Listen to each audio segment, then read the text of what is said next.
Stuck in a tight mold space? The swing levicorporal is your solution. When sliders or standard lifters simply won't fit due to extreme layout limits, it's perfect for releasing those tricky micro undercuts, typically under 3 millimeters.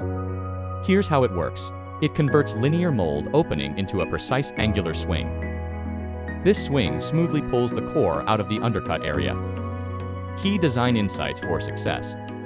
Ensure sufficient lever support length to minimize wear. Precisely control the swing angle to avoid any interference. Match the stroke to fully release the undercut every time. And critically, verify all pivot points have proper assembly space. The result? A stable, compact, and highly efficient mechanism. At Moldevo, we specialize in engineering these precise solutions.